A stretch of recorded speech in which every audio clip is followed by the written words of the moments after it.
차가운 빗줄기가 거세게 창문을 두드리는 깊은 밤. 한적한 시골 마을의 낡은 기와집 마당에서 숨 막히는 대치가 벌어지고 있습니다. 번쩍이는 외제차 헤드라이트 불빛 아래 값비싼 양복을 차려입은 도시 남자가 경멸적인 표정으로 서 있고 그 옆에는 법집행관들이 굳은 얼굴로 도열해 있습니다. 그들 앞에는 남루한 작업복 차림의 김민준 할아버지가 마치 거대한 산처럼 버티고 서 있습니다. 그의 주름진 손에는 낡은 지팡이가 굳게 쥐어져 있고 그 다리 옆에는 새하얀 털을 가진 진돗개가 사나운 이빨을 드러내며 낮은 경고음을 내고 있습니다. 그 개, 백설이의 등 뒤로는 9마리의 강아지들이 어미의 보호 본능을 느끼며 옹기종기 모여 불안하게 떨고 있죠. 도시 남자가 손가락질하며 외칩니다. 저 개와 강아지들은 내 소유요. 당장 내놓으시지 않으면 공무집행방해로 고소하겠소. 하지만 할아버지는 한치의 물러섬도 없이 버팁니다. 이것은 단순한 소유권 분쟁이 아닙니다. 생명을 지키려는 한 노인의 숭고한 저항이자 돈과 권력에 맞선 연약하지만 굳건한 사랑의 방역입니다. 그리고 이 모든 사건의 중심에는 어미 개인 백설이의 놀라운 선택이 자리하고 있습니다. 과연 할아버지는 이 거대한 위협으로부터 10마리의 소중한 생명을 지켜낼 수 있을까요? 그리고 백설이는 과연 누구를 자신의 진정한 주인으로 선택하게 될까요? 이 이야기는 한 노인의 고독한 일상에 찾아온 기적과 그 기적을 지키기 위한 눈물겨운 사투, 그리고 모든 것을 뛰어넘는 생명의 가치에 대한 감동 실화입니다. 그러니 편안히 앉으시기 전에 잠시 시간을 내어 영상에 좋아요를 누르고 구독해주세요. 제 채널은 유산을 따라서입니다. 이제 조심스럽게 설명해 드리겠습니다. 김민준 할아버지의 하루는 늘 똑같이 시작되고 끝났다. 동트기 전 일어나 희미한 전등 불빛 아래서 아침을 준비하고 해가 중천에 뜰 때까지 작은 텃밭을 가꾸는 것이 그의 세상 전부였다.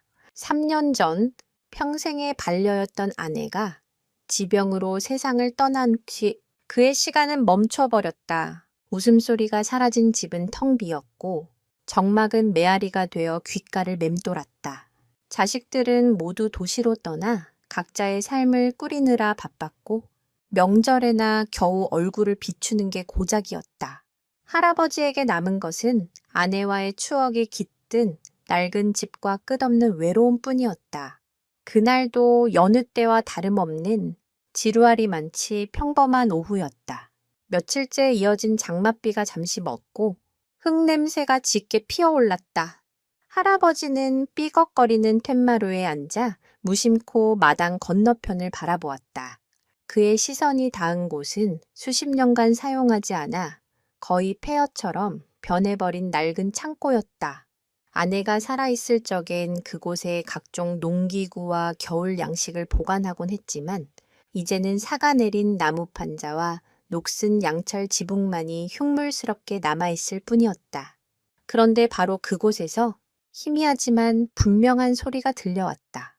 처음에는 빗물이 양철 지붕에 고였다가 떨어지는 소리이거나 늙은 집이 내는 신음소리이려니 했다. 하지만 소리는 끊이지 않고 계속되었다. 마치 갓 태어난 새끼 고양이가 어미를 찾는 듯한 아주 작고 애처로운 울음소리였다. 호기심보다는 귀찮음이 앞섰지만 할아버지는 혹시나 길고양이가 새끼를 낳고 공영에 처한 것은 아닌가 싶어 무거운 몸을 일으켰다. 이런 외딴 시골에서는 동물들이 종종 사람의 온기를 찾아 헤매다 곤란한 상황에 빠지곤 했다. 오래전 시골 장터에서 병가리들을 사와 마당에서 키우던 아내의 모습이 문득 떠올랐다. 그때 아내는 생명을 돌보는 일이란 그 어떤 일보다 숭고하다고 말했었다. 지팡이에 몸을 의지한 채 할아버지는 질척이는 마당을 가로질러 창고로 향했다. 삐걱거리는 문을 열자 어둡고 눅눅한 공기가 훅 끼쳐왔다. 창고 안은 썩은 집단과 먼지 쌓인 옛 물건들로 가득했다. 그리고 그 한가운데 할아버지는 자신의 눈을 의심했다. 어둠 속에서 두 개의 눈동자가 희미하게 빛나고 있었다. 경계심과 두려움, 그리고 극도의 피로감이 뒤섞인 눈빛이었다. 조심스럽게 한 걸음 더 다가서자 그 형체가 온전히 드러났다. 눈처럼 새하얀 털을 가진 커다란 백구였다. 한눈에 봐도 오랫동안 굶주리고 비에 젖어 지쳐 보이는 모습이었다. 하지만 걔는 자신의 고통 따위는 안중에도 없다는 듯 온몸으로 무언가를 감싸 안고 있었다. 바로 꼬물거리며 움직이는 작은 생명체들이었다. 하나, 둘, 셋. 할아버지는 저도 모르게 숨을 죽인 채 새끼들의 수를 세었다. 무려 10마리였다. 아직 눈도 제대로 뜨지 못한 새끼들은 어미의 젖을 찾아 필사적으로 파고들고 있었고, 어미개는 마지막 남은 힘을 다해 새끼들에게 자신의 온기를 나누어 주고 있었다. 예로부터 백구, 특히 온몸의 한 점에 다른 색도 섞이지 않은 순수한 백구는 마을에 큰 행운을 가져다 준다는 속설이 있었다. 하지만 지금 할아버지의 눈앞에 있는 것은 행운의 상징이 아니라 11개의 고귀한 생명이 벌이는 처절한 생존의 현장이었다. 할아버지의 심장이 쿵 하고 내려앉았다. 수년간 굳게 닫혀있던 그의 마음에 무언가 뜨거운 것이 차오르는 기분이었다. 그것은 연민이었고 책임감이었으며 꺼져가던 삶의 불씨를 다시 지피는 작은 온기였다. 어미개는 낯선 침입자의 등장에 온몸의 털을 곤두쓰고 낮게 으르렁거렸다. 하지만 새끼들을 품은 채 미동도 하지 않았다. 아니, 할 수 없었다. 새끼를 낳느라 모든 기력을 소진한 어미에게는 할아버지를 위협할 힘조차 남아있지 않았다. 할아버지는 천천히 뒷걸음질 쳤다. 그들을 놀라게 하고 싶지 않았다. 집으로 돌아온 그는 곧장 부엌으로 가. 남은 밥에 따뜻한 물을 말아들고 다시 창고로 향했다. 그리고 조심스럽게 어미개로부터 최대한 멀리 떨어진 구석에 밥그릇을 내려놓았다. 어미개는 여전히 경계심을 풀지 않은 채 할아버지를 뚫어져라 쳐다봤다. 그 눈빛은 마치 내 새끼들에게 손대지 마시오라고 말하는 듯했다. 할아버지는 아무 말 없이 조용히 문을 닫고 나왔다. 그날 밤 할아버지는 잠을 설쳤다. 창고 쪽에서 들려오는 작은 소리 하나하나에 귀를 기울였다. 그에게는 더 이상 외로울 틈이 없었다. 갑작스럽게 찾아온 11명의 식구. 그들이 무사히 밤을 넘길 수 있을지 걱정하는 마음으로 밤을 꼬박 지새웠다. 다음 날 아침 떨리는 마음으로 창고 문을 열었을 때 할아버지는 밤새 비어있는 밥그릇을 발견했다. 그리고 자신을 향해 힘없이 꼬리를 한번 흔들어 보이는 어미개와 마주했다. 그 순간 할아버지는 알 수 있었다. 이것은 단순한 만남이 아니라 그의 남은 인생을 송두리째 바꿔놓을 운명적인 시작이라는 것을. 하지만 그는 그때까지 알지 못했다. 이 기적과도 같은 만남 뒤에 얼마나 거대한 폭풍우가 몰려오고 있는지를. 할아버지의 고요했던 일상은 11개의 심장소리로 가득 차기 시작했다. 그는 더 이상 동이 트기만을 기다리는 외로운 노인이 아니었다. 이제 그는 10마리의 새끼와 그 어미를 책임져야 하는 가장이었다. 가장 먼저 한 일은 창고를 청소하는 것이었다. 수십 년 묵은 먼지를 털어내고 썩은 집단을 모두 걷어냈다. 그리고 자신의 방에서 가장 두껍고 따뜻한 소미불을 가져와 어미 개와 새끼들이 머물 자리를 마련해 주었다. 어미 개는 처음에는 할아버지의 모든 행동을 경계했지만 그가 자신과 새끼들에게 아무런 해를 끼치지 않고 묵묵히 보금자리를 만들어주는 모습을 지켜보며 조금씩 마음의 문을 여는 듯했다. 할아버지는 이제 창고에 들어설 때마다 부드러운 목소리로 말을 걸었다. 아가, 고생이 많구나. 이제 걱정 말거라. 여기서 편히 쉬렴. 매일 아침 할아버지는 읍내 시장에 나가 신선한 소고기와 북어를 사왔다.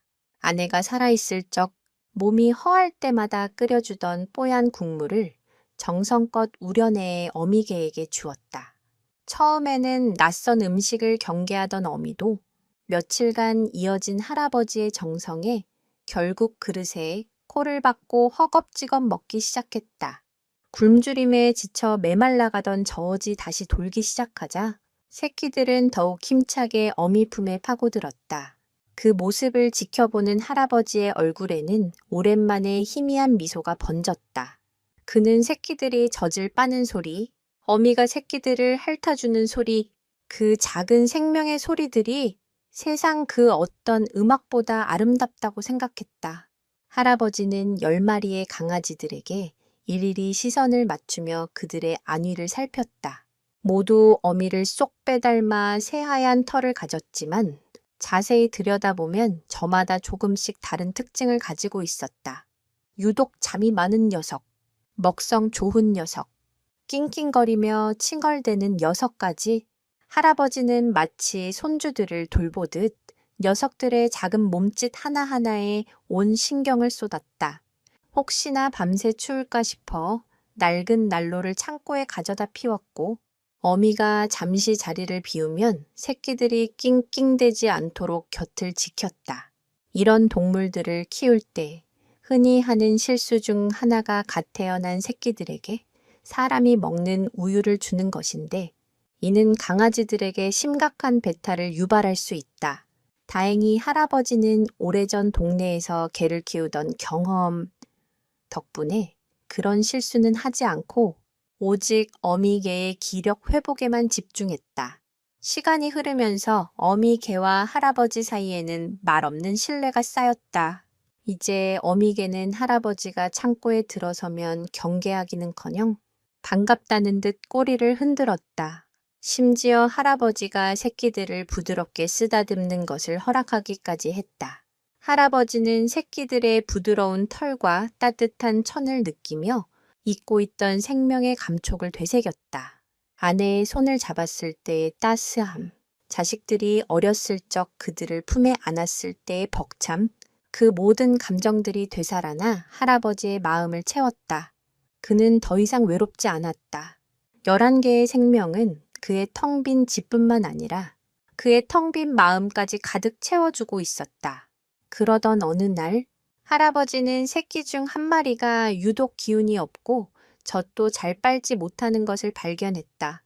다른 형제들이 서로 밀치며 젖을 빠는 동안 그 녀석은 구석에서 미동도 없이 누워만 있었다. 할아버지의 심장이 덜컥 내려앉았다. 그는 조심스럽게 녀석을 손바닥 위에 올려놓았다. 솜털처럼 가벼운 몸이 축 늘어져 있었다. 천도 다른 녀석들보다 차갑게 느껴졌다. 이대로 두면 금방이라도 잘못될 것만 같았다.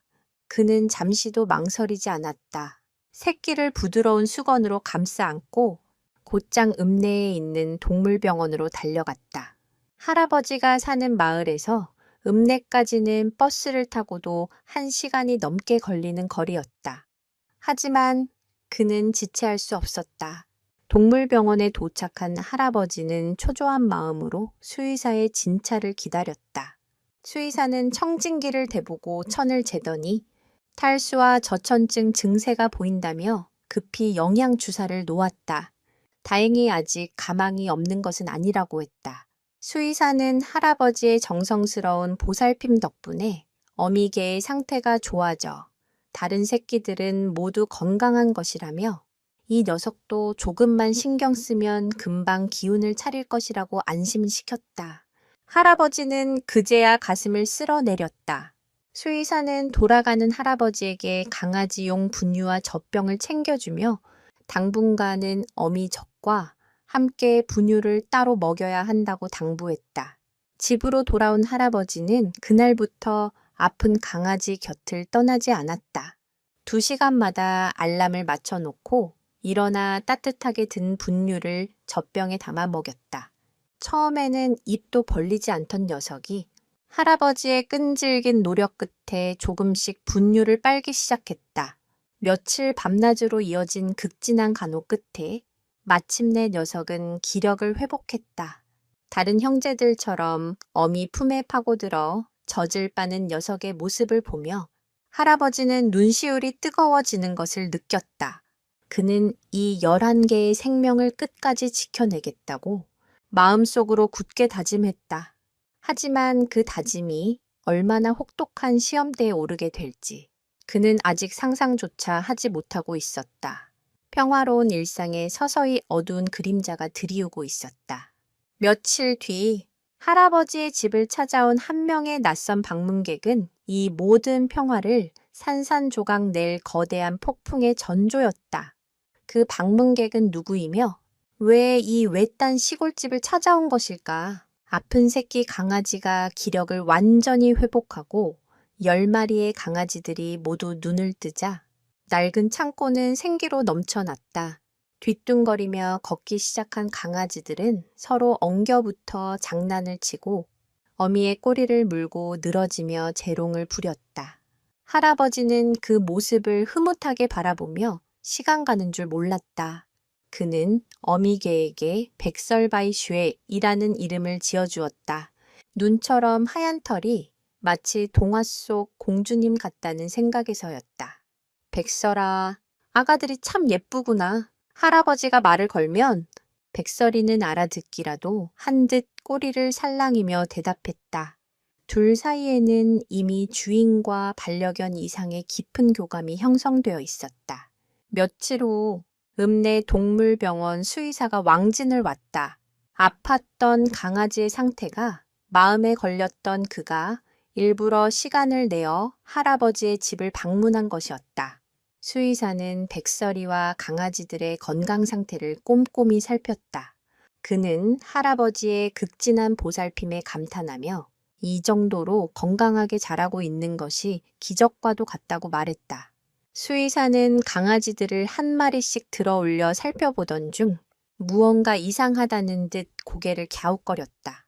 그는 백설이의 귀 안쪽과 몸 구석구석을 유심히 살피더니 놀라움을 감추지 못하며 입을 열었다. 할아버지, 혹시 이 개 주인이 누군지 아십니까? 할아버지는 그저 길을 잃고 헤매던 유기견일 것이라고 대답했다. 하지만 수의사의 생각은 달랐다. 아닙니다. 할아버지, 이 개는 보통 진돗개가 아닙니다. 수의사는 백설이의 귀 안쪽에 아주 작게 새겨진 문신을 가리켰다. 그것은 마이크로칩 삽입을 나타내는 표시였다. 게다가 백설이의 외형적 특징들, 예를 들어 곱게 선 꼬리, 역삼각형 모양의 머리, 그리고 촘촘하고 윤기 나는 털 등은 전람회에 나가는 최고급 혈통의 진돗개에게서만 볼 수 있는 특징이라고 설명했다. 진돗개는 한국의 천연기념물 제53호로 지정되어 있으며 특히 혈통이 좋은 개들은 그 가치가 수천만 원을 호가하기도 한다. 수의사는 백설이와 그 새끼들이 단순한 유기견이 아니라 전문적인 캐넬이나 부유한 애경에 의해 길러지던 개일 가능성이 매우 높다고 말했다. 할아버지의 마음은 복잡해졌다. 백설이에게 주인이 있었다는 사실은 그에게 큰 충격이었다. 그동안 정을 붙이며 가족처럼 지내왔는데 언젠가 주인이 나타나면 떠나보내야 한다는 생각에 가슴 한구석이 아려왔다. 하지만 동시에 이렇게 귀한 생명을 버린 주인이 누구인지에 대한 분노가 치밀어 올랐다. 만삭의 몸으로 비를 맞으며 헤매던 백설이의 처절했던 모습이 떠올랐기 때문이다. 수의사는 동물 등록 정보를 조회하면 주인을 찾을 수 있을 것이라며 어떻게 할 것인지 할아버지의 의사를 물었다. 할아버지는 잠시 망설였다. 이대로 백설이와 강아지들을 자기 곁에 두고 싶은 욕심이 들었지만 그것은 옳은 일이 아니었다. 그는 결국 주인에게 연락을 해주는 것이 도리라고 생각하고 수의사에게 조회를 부탁했다. 며칠이 흘렀다. 할아버지는 애써 아무렇지 않은 척했지만 마음은 하루에도 몇 번씩 천국과 지옥을 오갔다. 백설이의 주인이 나타나지 않기를 바라면서도 한편으로는 어서 나타나 이 불안한 상황을 끝내주었으면 하는 이중적인 마음이었다. 그 사이 강아지들은 하루가 다르게 쑥쑥 자랐다. 이제는 젖을 떼고 사료를 불려주자 밥그릇에 머리를 박고 정신없이 먹어치웠다.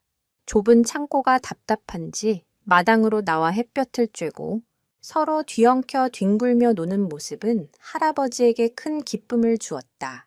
백설이는 그런 새끼들을 한시도 눈에서 떼지 않고 지키는 훌륭한 어미였다. 할아버지는 그런 백설이와 강아지들을 보며 이 행복이 영원했으면 좋겠다고 생각했다. 그러던 어느 화창한 오후, 할아버지가 툇마루에 앉아 강아지들의 재롱을 보며 미소 짓고 있을 때였다. 마을 입구에서부터 요란한 엔진 소리가 들려왔다.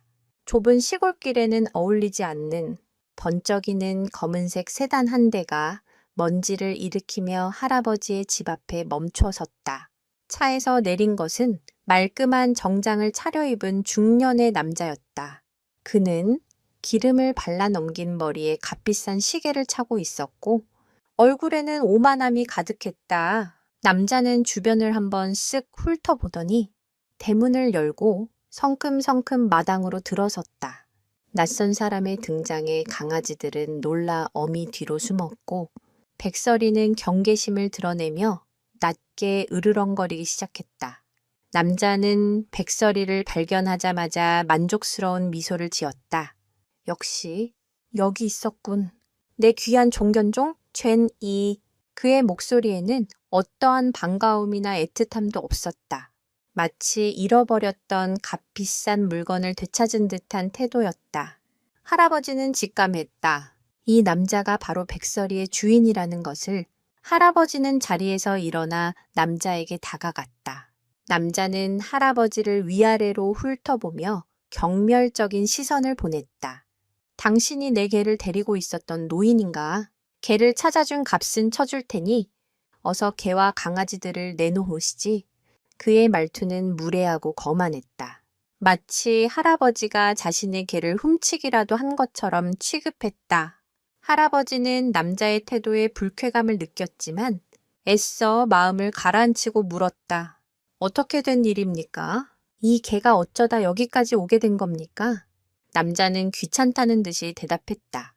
전람회 준비 때문에 잠시 훈련소에 맡겼는데 관리를 소홀히 한 틈을 타 도망친 모양이야. 쓸데없는 질문은 그만하고 어서 강아지들을 제 실을 준비나 하시지.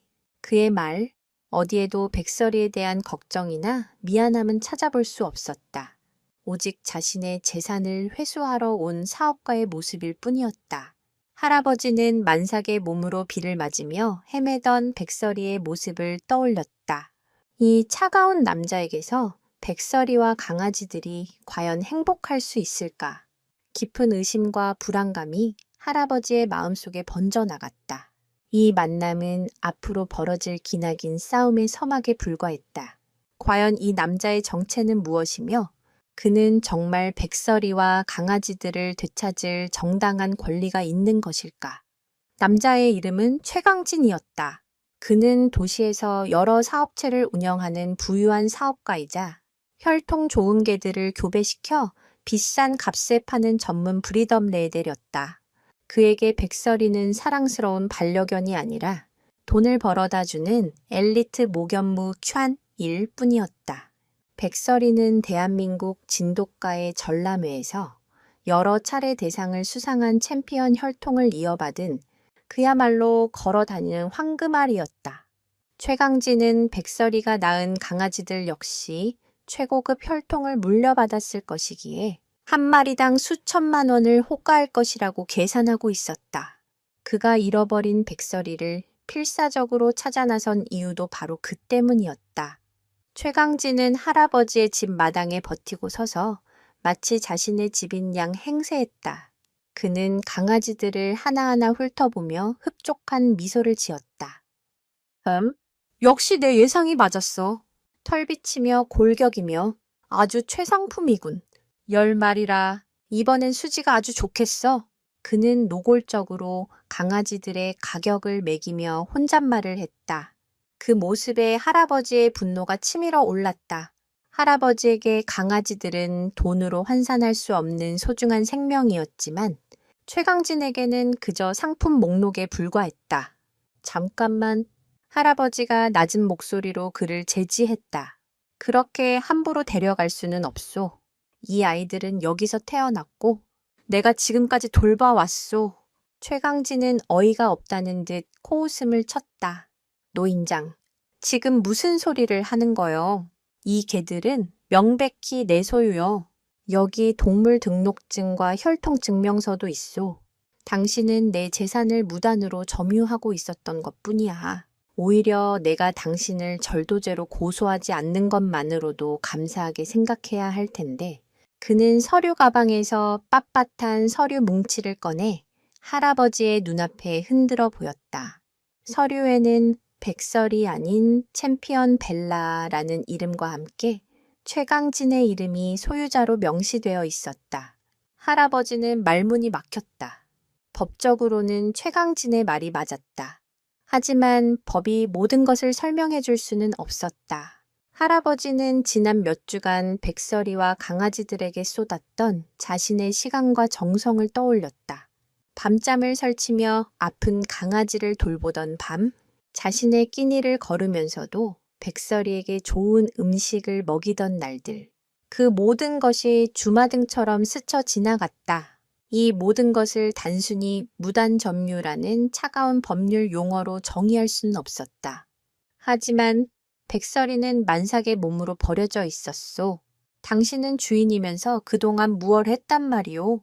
할아버지의 목소리가 떨렸다. 최강진은 눈 하나 깜짝하지 않고 대답했다.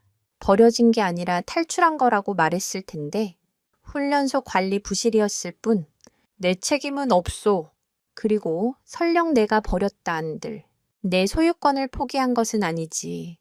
야, 이제 쓸데없는 소리는 그만하고 강아지들을 상자에 담으시오. 그는 마치 하인에게 명령하듯 할아버지에게 턱짓을 했다. 그때였다. 최강진이 강아지에게 손을 뻗는 순간 조용히 상황을 지켜보던 백설이가 번개처럼 튀어나가 그의 앞을 가로막았다. 백설이는 사나운 이빨을 드러내며 최강진을 향해 맹렬하게 짖기 시작했다. 그 기세가 어찌나 사나운지 최강진조차 저도 모르게 주춤거리며 뒤로 물러섰다. 백설이의 행동은 분명했다.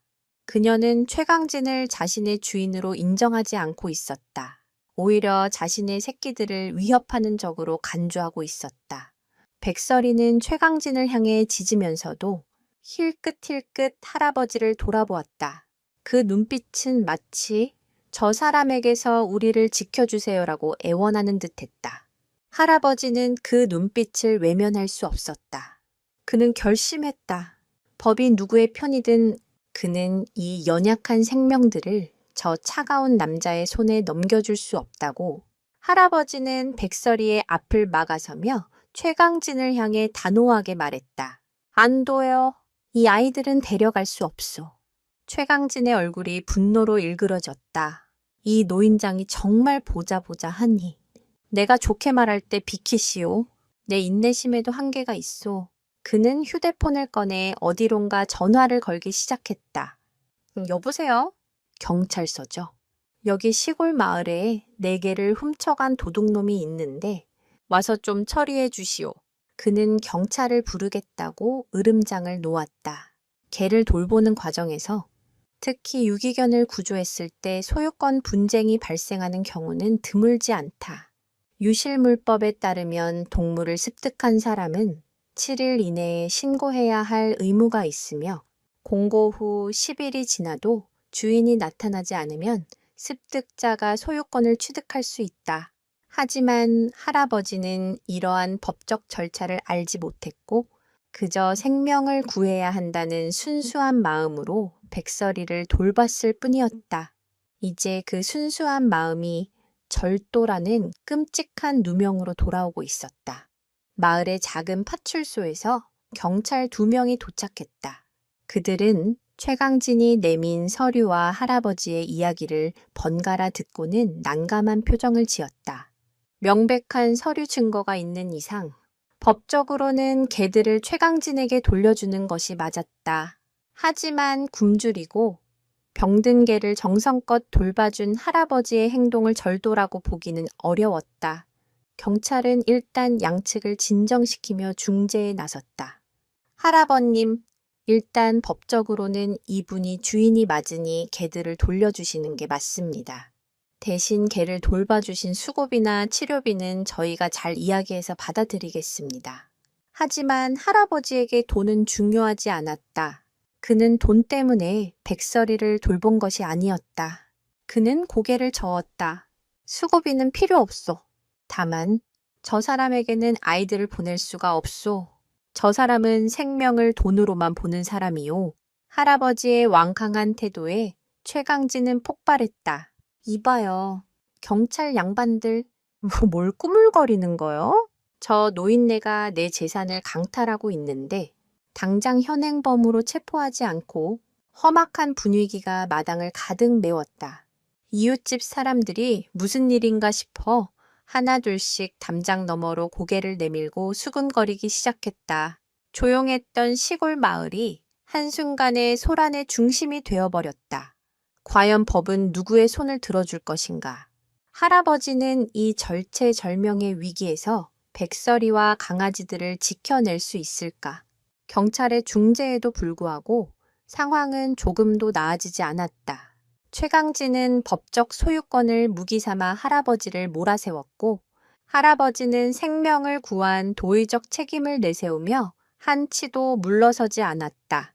팽팽한 대치 상황 속에서 할아버지의 작은 마당은 차가운 법과 뜨거운 인정이 충돌하는 전쟁터가 되어버렸다.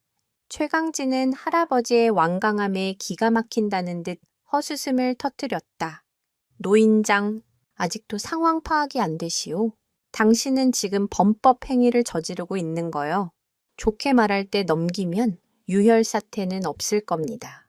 그의 입에서 나온 유혈 사태라는 단어는 단순한 협박이 아니었다. 그의 눈빛은 목적을 위해서라면 수단과 방법을 가리지 않겠다는 냉혹함으로 번뜩였다.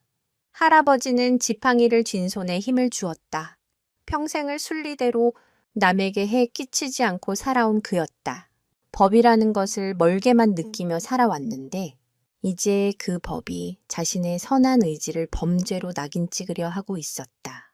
이 아이들이 당신의 소유라는 것은 알겠소. 하지만 당신은 이 아이들을 돌볼 자격이 없소. 할아버지는 떨리는 목소리로 말을 이었다. 주인이라면 자신의 개가 어떤 상황에 처했는지부터 물어야 하는 것 아니오? 만삭의 몸으로 얼마나 굶주리고 얼마나 무서웠을지 단 한 번이라도 생각해 본 적 있소. 당신은 그저 강아지들이 몇 마리인지 얼마에 팔 수 있을지에만 관심이 있지 않소. 할아버지의 일갈에 최강진의 얼굴이 순간 굳어졌다. 정곡을 찔린 것이다. 최강진은 당황스러움을 감추기 위해 더욱 목소리를 높였다. 시끄럽소. 내가 내 재산을 어떻게 다루든 당신이 상관할 바 아니야. 당신 같은 가난뱅이가 뭘 안다고 나서서 훈계질이야. 그는 할아버지의 남루한 행사액을 비웃으며 인신공격까지 서슴지 않았다. 그 순간 할아버지의 등 뒤에서 으르렁거리던 백설이가 앞으로 불쑥 튀어나왔다. 마치 할아버지를 모욕하는 것을 참을 수 없다는 듯 백설이는 최강진의 바짓가랑이라도 물어뜯을 기세로 맹렬하게 지저댔다. 경찰이 급히 나서서 백설이를 막았지만 그녀의 분노는 쉽게 가라앉지 않았다. 자신이 낳은 새끼들을 지키고 자신에게 온정을 베풀어준 노인을 지키려는 어미의 본능이 폭발한 것이었다. 백설이의 격렬한 반응은 상황을 더욱 복잡하게 만들었다. 최강진은 자신의 개가 자신을 따르지 않고 낯선 노인을 보호하는 모습에 자존심이 상한 듯 얼굴이 시뻘겋게 달아올랐다. 저 배은망덕한 것, 내가 얼마나 많은 돈을 쏟아부어서 챔피언으로 만들었는데 고작 며칠 밥 좀 얻어먹었다고 저 늙은이를 따른단 말인가. 그는 분을 이기지 못하고 고함을 질렀다. 사실 동물들은 주인의 재산이나 사회적 지위를 보고 충성심을 결정하지 않는다. 그들은 자신에게 진정한 애정과 안정을 주는 대상을 본능적으로 알아보고 따른다. 최강진은 수년간 백설이를 소유했지만 그녀의 마음을 얻지는 못했다. 반면 할아버지는 불과 몇 주 만에 진심 어린 보살핌으로 백설이의 굳게 닫힌 마음의 문을 열었던 것이다. 경찰들도 더 이상 어찌할 바를 몰랐다. 법적으로는 최강진에게 개들을 인도해야 하지만 개가 주인을 격렬하게 거부하고 할아버지를 따르는 상황에서 강제로 떼어놓는 것은 동물학대로 비칠 수 있었다. 또한 이 모든 상황을 지켜보고 있던 이웃 주민들의 시선도 부담스러웠다. 그들은 모두 할아버지의 편이었다. 평생을 정직하고 성실하게 살아온 김민준 할아버지가 개를 훔쳤을 리 없다고 굳게 믿고 있었다. 그들은 담장 너머에서 최 사장 너무하는 거 아니오? 어르신이 생명을 구한 건데 저렇게 매정하게 굴다니 라며 최강진을 향해 비난의 목소리를 높이기 시작했다. 결국 경찰은 양측의 합의가 이루어지기 전까지는 강제 집행을 할 수 없다고 판단했다. 그들은 최강진에게 일단 돌아가서 변호사와 상의한 후 법적인 절차를 밟으라고 권고했다. 최강진은 분을 사귀지 못했지만 여러 사람이 지켜보는 앞에서 더 이상 소란을 피우는 것은 자신에게도 불리하다고 판단했다. 그는 할아버지를 향해 도끼 서린 눈빛으로 경고했다. 쩌소, 오늘은 이만 물러가지? 하지만 이걸로 끝났다고 생각하지 마시오. 내일 당장 변호사를 통해 정식으로 소유권 반환 소송을 제기할 거요. 그때 가서 법의 무서움을 뼈저리게 느끼게 해주지. 내 개와 강아지들 털끝 하나라도 상하게 하면 각오하는 게 좋을 거요. 최강진은 마지막까지 협박을 퍼붓고는 요란하게 차를 몰고 사라졌다. 최강진이 떠나자 마당에는 다시 무거운 침묵이 흘렀다. 할아버지는 긴장이 풀리면서 다리에 힘이 빠져 주저앉을 뻔했다. 백설이가 다가와 그의 손을 핥으며 위로했다. 이웃 주민들이 다가와 할아버지의 등을 두드리며 걱정했다. 어르신, 괜찮으세요? 저런 악독한 사람한테서 꼭 강아지들을 지켜야 해요. 그들의 따뜻한 위로에 할아버지는 눈시울이 붉어졌다. 그는 혼자가 아니었다. 하지만 위로는 잠시뿐, 앞으로 닥쳐올 현실은 암담했다. 돈도 없고 법에 대해서도 아는 것이 없는 늙은 자신이 부유하고 권력 있는 최강진을 상대로 어떻게 싸워야 할지 막막했다. 그는 마당에서 천진난만하게 뛰어노는 강아지들을 바라보았다. 저 작고 소중한 생명들을 그는 과연 지켜낼 수 있을까? 거대한 법의 벽 앞에서 할아버지의 사랑은 무력하게 무너지고 말 것인가? 폭풍은 이제 막 시작되었을 뿐이었다. 최강진이 남기고 간 폭풍의 여파는 조용한 시골 마을 전체로 빠르게 퍼져나갔다. 그날 저녁 마을 회관에 모인 사람들의 화제는 온통 김민준 할아버지와 백설이 이야기뿐이었다. 할아버지의 집 담벼락 너머로 험악한 고성이 오가는 것을 들었던 주민들은 저마다 자기가 보고 들은 것을 보태며 최강진의 파렴치한 행동을 성토했다. 평생을 홀로 외롭게 지내던 할아버지에게 찾아온 작은 행복을 빼앗으려는 도시, 부자의 횡포의 마을 사람들은 마치 자신의 일처럼 분노했다. 그 사람 눈빛부터가 아주 고약하더군. 생명을 대하는 태도가 아니라 물건을 대하는 태도였어. 이장이 혀를 차며 말했다. 슈퍼마켓 주인 아주머니는 낮에 최강진이 타고 왔던 번쩍이는 외제차를 떠올리며 고개를 저었다. 돈이 아무리 많으면 뭐하나. 사람 도리를 모르는데 민준이 아저씨가 얼마나 정성껏 개들을 돌봤는데 그걸 도둑 취급하다니. 그들의 대화 속에는 할아버지에 대한 깊은 연민과 신뢰가 묻어 있었다. 김민준 할아버지는 비록 가난하고 외로운 노인이었지만 수십 년간 마을의 굳은 일을 마다하지 않고 이웃과 정을 나누며 살아온 모두에게 존경받는 어른이었다. 소문은 꼬리에 꼬리를 물고 퍼져나갔다. 할아버지가 자신의 끼니를 챙기는 것보다 백설이의 영양식을 만드는 데 더 공을 들였다는 이야기, 밤새 아픈 강아지를 품에 안고 간호했다는 이야기 등 그의 선행이 구체적인 일화로 부풀려지며 마을 사람들의 마음을 움직였다. 특히 백설이가 자신의 원래 주인이었던 최강진에게 맹렬히 짖고 할아버지를 보호하려 했다는 이야기는 사람들에게 큰 감동을 주었다. 동물은 거짓말을 하지 않는다는 믿음. 그것은 백설이가 진정한 주인을 알아보았다는 확실한 증거처럼 받아들여졌다. 다음 날 아침, 할아버지의 집에는 조용한 변화가 일어나기 시작했다. 이른 아침, 이장이 커다란 사료포대를 들고 찾아왔다. 어르신, 혼자서 10마리나 먹이시려면 힘드실 텐데 마을 회관 기금으로 좀 사왔습니다. 기운 내세요. 뒤이어 밭에서 갓 딴 신선한 채소를 한 아름 안고 온 옆집 할머니, 직접 끓인 사골 국물을 들고 온 식당 아주머니 등 마을 사람들의 발길이 끊이지 않았다. 그들은 값비싼 선물을 가져온 것이 아니었다. 그저 자신들이 가진 작은 것을 나누며 할아버지가 혼자가 아니라는 것을 보여주고 싶었을 뿐이었다. 이러한 마을의 움직임은 단순히 물질적인 도움에 그치지 않았다. 젊은 시절 법률 사무소에서 일한 경험이 있다는 마을 청년회장은 자신이 아는 변호사에게 자문을 구해 보겠다며 나섰다. 비록 큰 소송을 맡길 형편은 안 되지만 최소한 법적으로 어떻게 대응해야 하는지에 대한 조언이라도 얻어보자는 취지였다. 그는 유기동물보호법과 동물 소유권 관련 판례들을 찾아보며 할아버지가 불리한 상황 속에서도 싸워볼 만한 근거가 있는지 밤새 연구했다.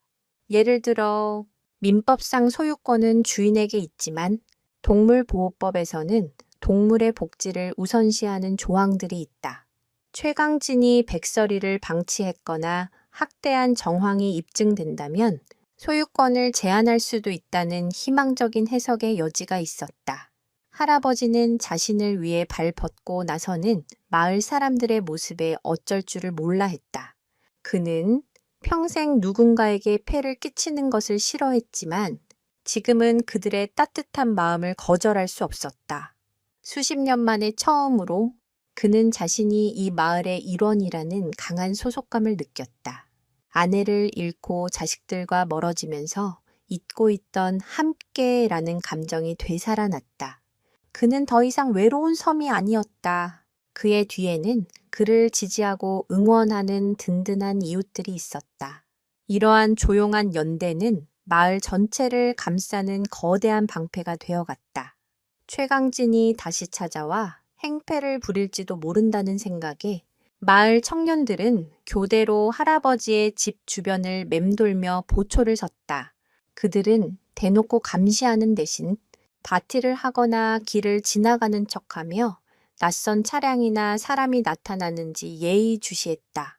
이 작은 시골 마을은 이제 외부의 위협에 맞서 스스로를 지키는 하나의 거대한 공동체가 되어 있었다.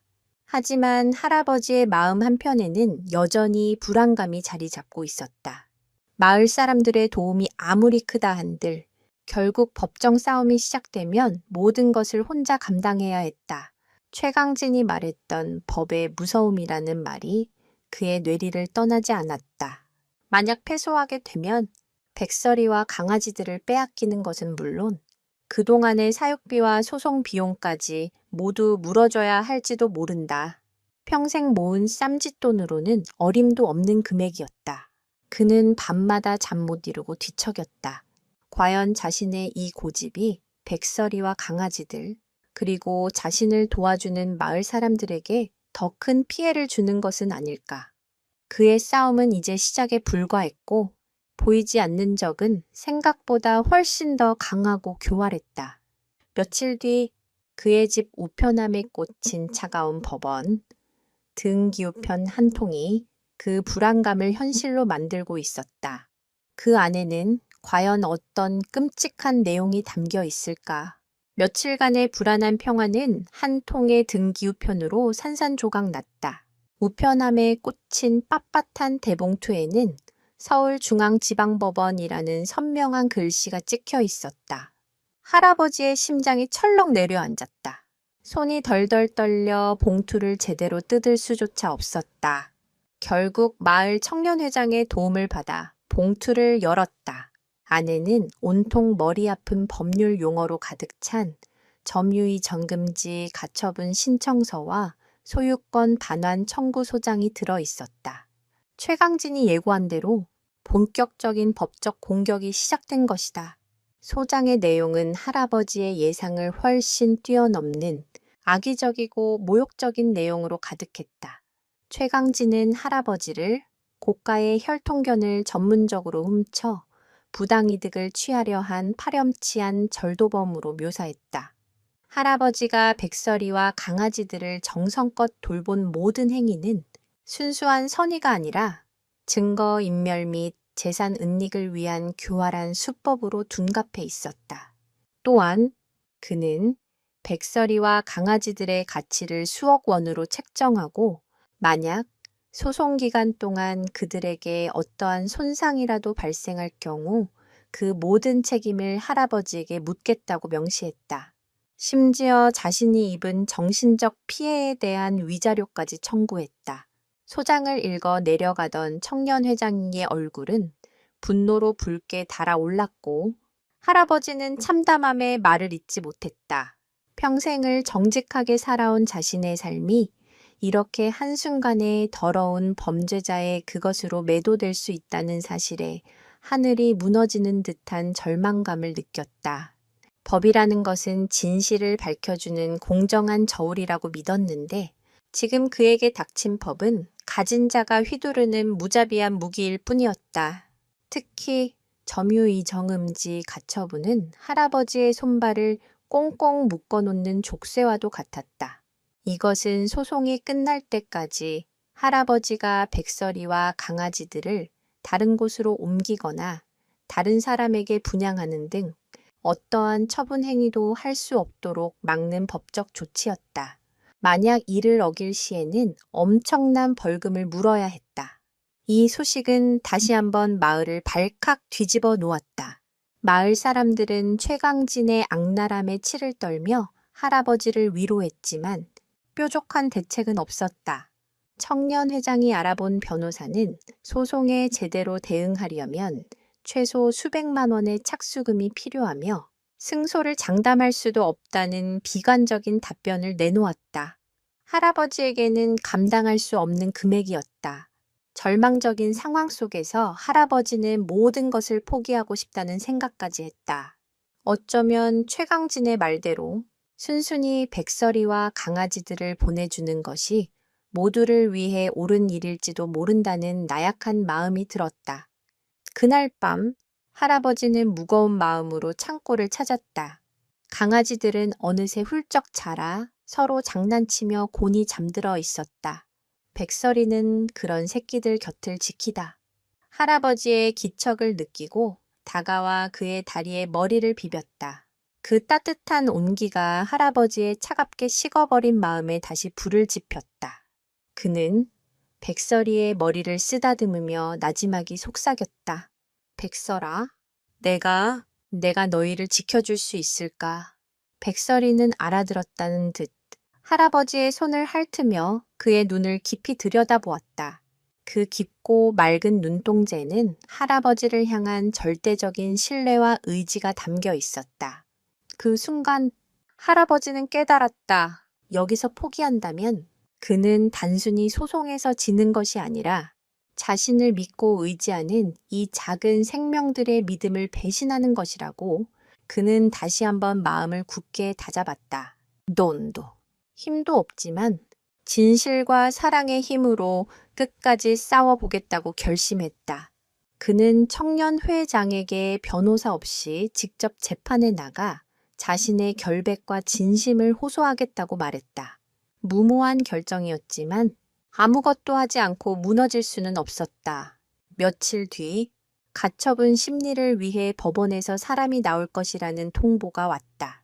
법원 집행관들은 현재 백설이와 강아지들이 할아버지의 집에 있다는 사실을 확인하고 그 상태를 사진으로 기록하기 위해 방문할 예정이었다. 할아버지는 담담하게 그들을 맞이할 준비를 했다. 그런데 집행관들이 방문하기로 한 바로 전날 밤 끔찍한 사건이 발생했다. 할아버지가 늦은 밤까지 텃밭을 정리하고 집으로 돌아왔을 때 창고 쪽에서 백설이가 미친 듯이 지저대는 소리가 들려왔다. 불길한 예감에 휩싸인 할아버지가 창고로 달려갔을 때 그는 자신의 눈앞에 펼쳐진 광경에 비명을 지를 뻔했다. 창고의 낡은 나무벽 일부가 부서져 있었고 그 틈으로 누군가 침입한 흔적이 역력했다. 그리고 무엇보다 있어야 할 강아지 10마리 중 1마리가 감쪽같이 사라져 버린 것이었다. 9마리의 강아지들은 겁에 질려한데 뭉쳐 떨고 있었고 백설이는 텅 빈 구석을 향해 애타게 울부짖고 있었다. 할아버지는 심장이 멎는 듯한 충격에 휩싸였다. 사라진 강아지는 바로 그가 밤새 간호하며 살려냈던 가장 몸이 약했던 그 녀석이었다. 누가, 왜, 하필이면 그 약한 새끼를 데려간 것일까? 단순한 좀도둑의 소행이라고 보기에는 너무나도 이상했다. 할아버지의 머릿속에 섬광처럼 한 사람의 얼굴이 스쳐 지나갔다. 법이라는 무기로 자신을 굴복시키지 못하자 더 비열하고 잔인한 방법을 사용하기 시작한 것일까? 깊은 밤, 할아버지의 절규가 적막한 시골 마을에 울려 퍼졌다. 사라진 강아지 1마리, 그 작은 생명의 부재는 할아버지의 세계를 송두리째 흔들었다. 그는 뜬 눈으로 밤을 지사으며 창고 주변과 마을 구석구석을 미친 듯이 찾아 헤맸다. 하지만 작은 강아지의 흔적은 어디에도 없었다. 날이 밝자마자 할아버지는 파출소에 달려가 도난 신고를 했다. 경찰은 현장을 둘러보았지만 외딴 시골집의 낡은 창고에는 CCTV 하나 없었고 범인을 특정할 만한 단서도 거의 남아있지 않았다. 그들은 단순한 들개의 소행이거나 혹은 떠돌이 좀도둑의 지실 가능성에 무게를 두었다. 하지만 할아버지는 그것이 단순한 사건이 아님을 직감했다. 범인은 너무나도 치밀했다. 10마리 중 가장 작고 약한 녀석을 정확히 골라 데려갔다는 점. 그리고 법원 집행관의 방문을 하루 앞둔 절묘한 시점, 이 모든 것은 우연이라고 보기에는 너무나도 자기적이었다. 할아버지의 의심은 오직 한 사람, 최강진을 향하고 있었다. 그는 법적 절차만으로는 할아버지를 굴복시키기 어렵다고 판단하고 할아버지를 정신적으로 압박하고 재산 관리 능력 부족을 입증하기 위해 이런 비열한 짓을 꾸민 것이 틀림없었다. 강아지를 훔쳐감으로써 네오는 내 재산을 안전하게 보호할 자격조차 없다는 메시지를 보내고 있는 것이었다. 새끼를 잃은 백설이는 식음을 전폐하고 하염없이 울기만 했다. 남은 9마리의 새끼들을 필사적으로 품에 안으면서도 텅 빈 한 자리를 보며 구슬프게 우는 모습은 보는 이의 마음을 찢어지게 했다. 할아버지는 백설이를 위로하며 자신 또한 깊은 죄책감에 시달렸다. 자신이 조금만 더 주의를 기울였다면, 창고 문을 더 튼튼하게 잠갔더라면 이런 일을 막을 수 있지 않았을까 하는 자책감이 그의 어깨를 무겁게 짓눌렀다. 그는 사라진 강아지에게 그리고 어미인 백설이에게 씻을 수 없는 죄를 지은 것만 같았다. 이 소식은 마을에도 큰 충격을 안겨주었다. 사람들은 최강진의 소행일 것이라며 분노했지만 아무런 증거가 없었다. 심증만으로는 그를 범인으로 몰아설 수 없었다. 오히려 상황은 최강진에게 유리하게 돌아가고 있었다. 다음 날 방문한 법원 집행관들은 사라진 강아지에 대한 이야기를 듣고 보고서에 피신청인 할아버지의 관리 소홀로 인해 신청인 최강진의 재산 일부가 유실됨이라고 기록했다. 이것은 앞으로 있을 재판에서 할아버지에게 매우 불리한 증거로 작용할 것이 분명했다. 며칠 뒤 최강진에게서 연락이 왔다. 그는 전화기 너머로 비웃음을 흘리며 말했다. 들었소. 노인장, 내 귀한 강아지 한 마리를 잃어버렸다면서. 그러게 내가 뭐라고 했소. 당신 같은 무능력한 늙은이가 내 귀한 혈통견들을 관리할 수 있을 것 같았소. 그는 뻔뻔하게도 모든 책임을 할아버지에게 떠넘겼다. 이번 일로 당신에게는 재산 관리 능력이 없다는 것이 명백해졌소. 이제라도 순순히 남은 개들을 넘기시오. 그러면 강아지를 잃어버린 책임은 묻지 않겠소. 이게 내가 당신에게 베푸는 마지막 자비요. 그의 말을 듣는 순간 할아버지의 슬픔은 거대한 분노로 바뀌었다. 최강진의 오만한 태도는 그가 범인이라는 것을 더욱 확신하게 만들었다. 할아버지는 더 이상 슬픔에 잠겨 있을 수만은 없다고 생각했다. 이대로 당하고만 있을 수는 없었다. 그는 사라진 강아지를 위해서라도, 남은 9마리의 강아지들을 위해서라도, 그리고 백설이를 위해서라도 싸워야만 했다. 그는 전화기에 대고 낮은 목소리로 하지만 단호하게 말했다. 나는 당신을 믿지 않소. 사라진 내 강아지. 반드시 내가 찾아낼 것이오. 그리고 당신의 죄를 세상에 밝힐 것이오. 할아버지의 선전포고에 최강진은 잠시 당황하는 듯 했지만 이내 다시 비웃으며 전화를 끊었다. 증거도 없는 늙은이가 뭘 할 수 있겠소. 법정에서 봅시다. 그의 자신만만한 목소리가 할아버지의 귓가에 비수처럼 꽂혔다. 그날 이후 할아버지는 슬픔을 딛고 일어섰다. 그는 더 이상 수동적으로 방어만 하는 약자가 아니었다. 그는 이제 사라진 강아지를 되찾고 최강진의 악행을 밝혀내기 위해 싸우는 투사가 되었다. 그는 읍내 동물병원 수의사를 찾아가 도움을 청했다. 수의사는 할아버지의 이야기를 듣고 함께 분노하며 자신이 아는 동물보호단체와 애견 커뮤니티에 이 사실을 알려보겠다고 약속했다. 수의사는 한 가지 중요한 정보를 알려주었다. 최고급 혈통견들은 불법적인 경로를 통해 암거래되는 경우가 종종 있다는 것이었다. 특히 아직 동물 등록을 하지 않은 어린 강아지들은 추적이 어렵기 때문에 범죄의 표적이 되기 쉽다. 최강진이 강아지를 훔친 것이라면 아마도 자신의 손을 더럽히지 않고 전문적인 꾼을 고용했을 가능성이 높았다. 그들은 점조직으로 움직이며 훔친 개들을 다른 지역으로 빠르게 빼돌려 신분을 세탁한 후 비싼 값에 팔아넘긴다. 이는 마치 도자기나 미술품 같은 고가의 물건을 훔쳐 암시장에 내다 파는 것과 유사한 범죄 수법이었다. 할아버지와 수의사는 사라진 강아지의 사진과 특징을 정리하여 전단지를 만들었다. 대한민국 챔피언 혈통의 순백색 진돗개 강아지를 찾습니다. 가장 몸이 약했던 아이입니다. 전단지에는 강아지의 사진과 함께 할아버지의 애타는 마음이 담긴 짧은 글이 적혀 있었다. 그들은 이 전단지를 인근 지역의 동물병원과 애견샵 그리고 온라인 커뮤니티에 배포하기 시작했다. 그것은 망망대해에서 바늘을 찾는 것처럼 막막한 일이었다. 하지만 할아버지는 포기하지 않았다. 아주 작은 실마리라도 찾을 수 있다면 그는 어디든 달려갈 준비가 되어 있었다.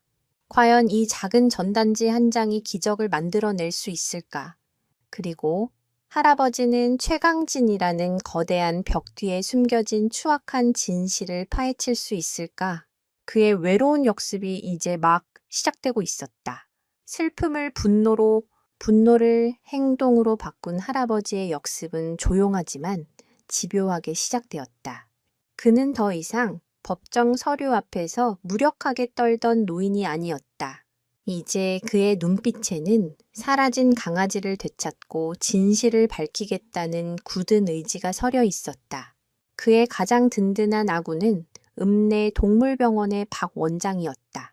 박 원장은 단순히 전단지를 배포하는 것을 넘어 자신의 인맥을 총동원하여 최강진의 뒷조사를 시작했다.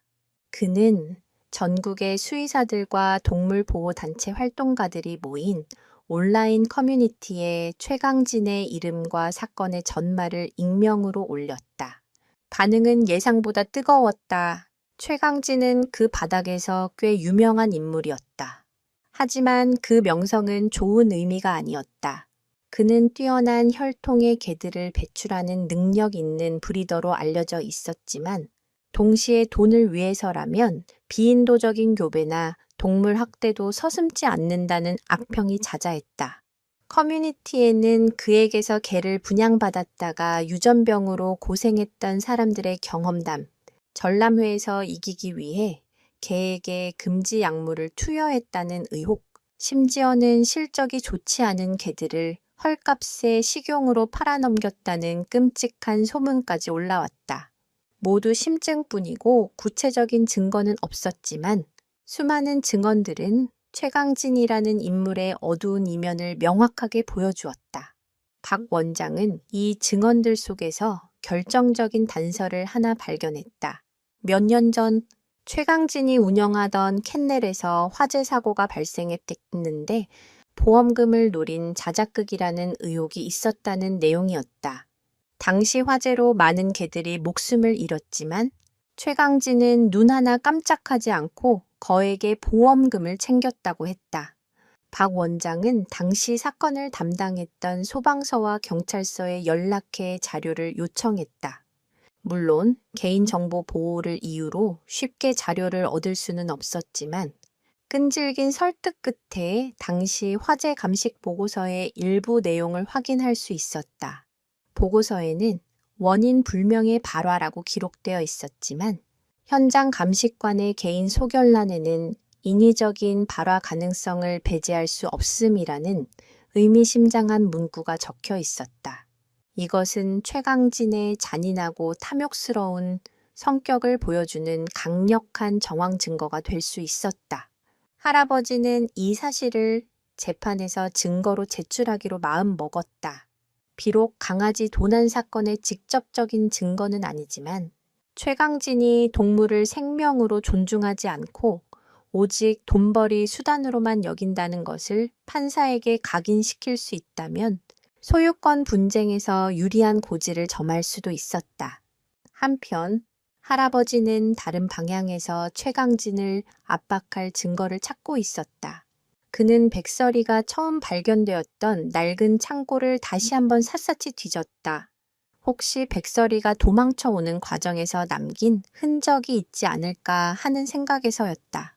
그는 며칠 동안 창고 구석구석을 살피던 중 썩은 집단 더미 밑에서 아주 낡고 해진 개 목걸이 하나를 발견했다.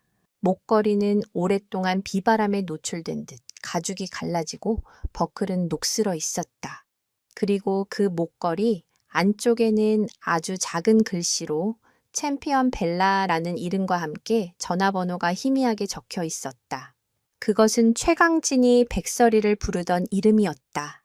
그런데 이상한 점이 있었다. 목걸이에 적힌 전화번호는 최강진의 번호가 아니었다. 할아버지는 혹시나 하는 마음에 그 번호로 전화를 걸었다. 몇 번의 신호음 끝에 전화를 받은 것은 나이든 남자의 목소리였다.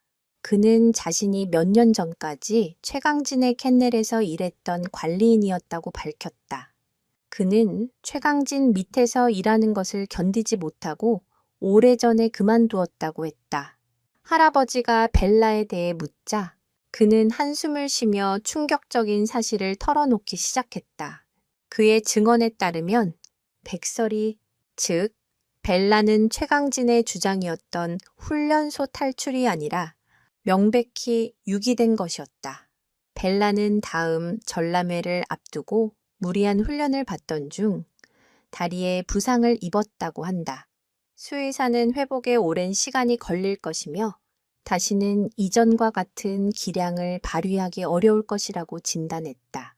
그 말을 들은 최강진은 가차없이 벨라를 폐기 처분하기로 결정했다.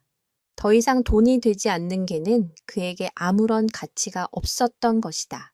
그는 관리인에게 벨라를 멀리 떨어진 야산에 버리고 오라고 지시했다.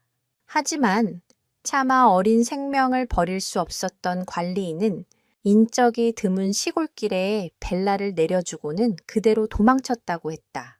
그 후 벨라가 임신한 상태였다는 것을 뒤늦게 알게 되었지만 이미 엎질러진 물이었다. 관리인은 최강진의 악행에 대해 증언해 줄 수 있겠냐는 할아버지의 간곡한 부탁에 처음에는 망설였다. 최강진의 보복이 두려웠기 때문이다. 하지만 할아버지가 들려준 백설이와 강아지들의 사연, 그리고 사라진 강아지 이야기를 듣고는 마음을 바꾸었다. 그는 자신이 비겁함 때문에 저버렸던 생명에 대한 죄책감을 조금이라도 덜고 싶다며 법정에서 모든 사실을 증언하겠다고 약속했다.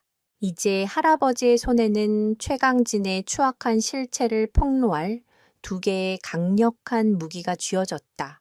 과거의 방화 의혹과 전 관리인의 결정적인 증언, 이것은 단순한 소유권 다툼을 넘어 동물 학대와 유기라는 명백한 범죄 행위를 밝혀낼 싸움으로 번지고 있었다. 할아버지는 더 이상 외롭고 무력한 노인이 아니었다. 그의 뒤에는 진실의 힘이 함께하고 있었다. 그러나 어둠의 세력 또한 가만히 있지 않았다. 할아버지의 반격이 거세질수록 최강진의 압박 또한 더욱더 교활하고 위험한 방식으로 진화하기 시작했다. 그는 법의 테두리 안에서만 움직이는 신사가 아니었다. 자신의 제국에 위협이 가해지자 그는 어둠 속에서 칼을 빼들 준비를 하고 있었다. 과연 할아버지는 다가오는 더 큰 위협에 맞서 자신과 백설이 가족을 지켜낼 수 있을까? 할아버지와 박 원장이 최강진의 과거를 파헤치며 반격의 칼날을 갈고 있는 동안 최강진 역시 손을 놓고 있지만은 않았다.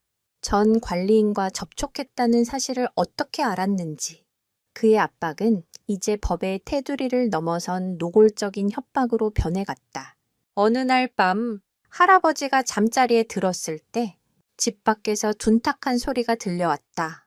놀라서 나가보니 마당에 놓여있던 장독대 몇 개가 박살이 나 있었고 대문에는 붉은색 레커로 객값은 목숨값이다 라는 섬뜩한 문구가 휘갈겨져 있었다.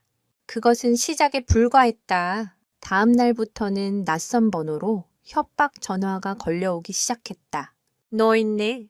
좋게 말할 때 그만두는 게 신상에 좋을 거야. 밤길 조심하라고. 걸걸한 목소리는 할아버지의 일거수일투족을 모두 알고 있다는 듯이 말했다. 심지어 읍내에 장을 보러 나간 할아버지의 뒤를 험상궂은 인상의 남자가 노골적으로 따라다니며 위협적인 분위기를 조성하기도 했다. 그는 할아버지 바로 옆을 스쳐 지나가며 나지막이 속삭였다. 고집 부리다간 뼈도 못 추릴 줄 알아? 최강진은 자신의 손을 직접 더럽히지 않았다. 그는 돈으로 고용한 해결사, 즉 조폭에 가까운 인물을 이용해 할아버지를 심리적으로 그리고 물리적으로 압박하기 시작한 것이다. 이는 자신의 사업에 방해가 되는 상대를 처리할 때 그가 종종 사용하던 수법이었다. 법적인 증거를 남기지 않으면서 상대를 공포에 질리게 만들어 스스로 물러나게 만드는 아주 교활하고 비열한 방식이었다. 할아버지는 두려웠다. 평생 누군가에게 원한을 샀거나 위협을 받아본 적이 없었던 그에게 이러한 직접적인 위협은 뼈를 깎는 듯한 공포였다. 밤에는 작은 소리에도 깜짝 놀라 잠을 설쳤고 낮에는 집 밖으로 나가는 것조차 꺼려졌다. 그는 자신의 안위보다도 남은 9마리의 강아지들과 백설이에게 또다시 끔찍한 일이 생길까봐 노심초사했다. 그는 창고 문에 튼튼한 자물쇠를 새로 달고 밤에는 아예 창고 앞에서 뜬 눈으로 밤을 지새우기도 했다. 이러한 위협은 할아버지뿐만 아니라 그를 돕던 사람들에게까지 향했다. 박 원장의 동물병원 유리창에 누군가 돌을 던져 금이 가는 사건이 발생했고 법정 증언을 약속했던 전 관리인은 집 앞에서 낯선 남자들에게 둘러싸여 쓸데없는 짓 하고 다니지 말라는 경고를 받았다. 최강진은 자신에게 불리한 증언을 할 가능성이 있는 모든 사람들의 입을 막으려 하고 있었다. 그의 공포 정치는 효과가 있었다. 전 관리인은 신변의 위협을 느끼고 잠시 몸을 숨기겠다며 연락을 끊어왔고 박 원장의 가족들도 그의 안전을 걱정하며 더 이상 이 일에 관여하지 말라고 애원했다. 할아버지는 깊은 고립감에 빠졌다. 자신 때문에 애꿎은 사람들까지 위험에 처하게 되었다는 죄책감이 그를 괴롭혔다. 최강진의 의도대로 그는 점점 지쳐가고 있었다. 이길 수 없는 싸움을 계속하는 것이 과연 옳은 일인지 회의감이 들었다. 그의 투지는 꺾이고 분노는 공포에 잠식당하고 있었다. 그는 모든 것을 내려놓고 그저 조용하고 평화로웠던 과거로 돌아가고 싶었다. 그날 밤 폭우가 쏟아졌다. 할아버지는 툇마루에 앉아 거센 빗줄기를 바라보며 깊은 상념에 잠겨 있었다. 그때 칠흑 같은 어둠을 뚫고 한 남자가 비를 흠뻑 맞은 채 할아버지의 집 마당으로 들어섰다. 험상궂은 인상의 그 해결사였다. 할아버지는 심장이 멎는 듯 했지만 도망치지 않고 자리를 지켰다. 남자는 할아버지 앞에 서서 턱 하고 무언가를 던졌다. 그것은 흙투성이가 된 작은 강아지용 목줄이었다.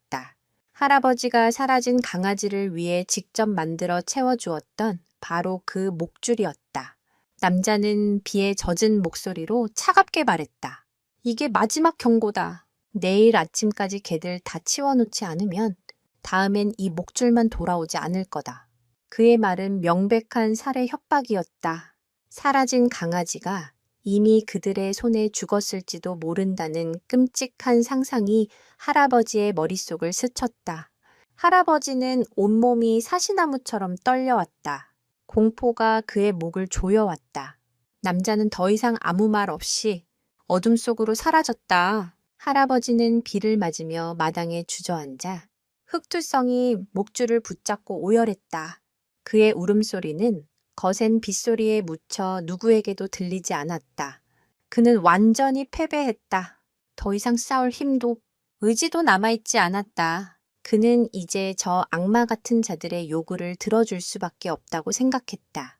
남은 강아지들과 백설이라도 살리기 위해서는 자신이 모든 것을 포기해야만 했다. 하지만 할아버지가 알지 못하는 것이 있었다. 그의 절규가 빗소리에 묻혔다고 생각했지만 그 모든 상황을 숨죽인 채 지켜보는 눈들이 있었다는 것을 할아버지의 외로운 싸움은 이제 그 혼자만의 것이 아니었다. 어둠이 깊을수록 새벽을 밝히는 빛은 더욱 강렬해지는 법이었다. 이 절망의 끝에서 과연 어떤 반전이 그를 기다리고 있을까? 할아버지를 절망의 나락으로 떨어뜨린 그 밤의 협박은 역설적으로 마을 사람들의 잠자던 분노를 깨우는 기폭제가 되었다. 할아버지의 집을 몰래 지켜보던 마을 청년들은 험상궂은 남자가 다녀간 사실과는 할아버지가 밤새 오열하는 모습을 모두 목격했다. 다음 날 아침 핏기 없이 헬쑥해진 할아버지의 얼굴을 본 이장은 더 이상 이 사태를 좌시할 수 없다고 결심했다. 그는 긴급 마을 회의를 소집했다. 회의 장소인 마을 회관에는 전례 없이 많은 주민이 모였다. 이장은 침통한 목소리로 지난밤에 있었던 일을 설명했다. 이야기가 끝나자 회관 안은 무거운 침묵에 잠겼다. 이내 여기저기서 분노에 찬 목소리가 터져 나왔다. 이건 해도 너무하지 않소. 힘없는 노인 한 명을 상대로 조폭까지 동원하다니 경찰은 도대체 뭘 하는 거야? 이건 명백한 협박죄라고. 더 이상 우리가 가만히 있어서는 안 됩니다. 우리가 어르신을 지켜드려야 합니다. 마을 사람들의 눈빛은 이전과는 달랐다. 단순한 동정과 연민을 넘어 자신들의 공동체와 이웃이 외부의 폭력에 의해 짓밟히는 것을 결코 용납하지 않겠다는 결연한 의지가 불타고 있었다. 그동안 조용히 할아버지를 돕던 소극적인 연대는 이제 불의에 맞서 함께 싸우는 적극적인 투쟁으로 변모하고 있었다. 그들은 더 이상 최강진의 위협에 겁먹고 물러서지 않기로 했다. 그날부터 마을에는 김민준 할아버지 보호 비상대책위원회가 꾸려졌다. 마을 청년들은 24시간 교대조를 편성하여 할아버지의 집 주변을 순찰하기 시작했다. 그들은 더 이상 숨어서 지켜보지 않았다. 손에는 손전등과 죽창을 들고 낯선 차량이 마을에 들어오면 즉시 앞을 가로막고 방문 목적을 따져 물었다. 마치 외부의 침략에 맞서는 작은 성체처럼 마을 전체가 할아버지를 보호하는 거대한 인간 방패가 되었다. 슈퍼마켓 아주머니를 비롯한 부녀 회원들은 매일 할아버지의 집을 찾아가 식사를 챙기고 말동무가 되어주며 그의 곁을 지켰다. 혼자 있으면 공포와 절망에 빠지기 쉽다는 것을 알기에 어떻게든 그를 혼자 두지 않으려 애썼다.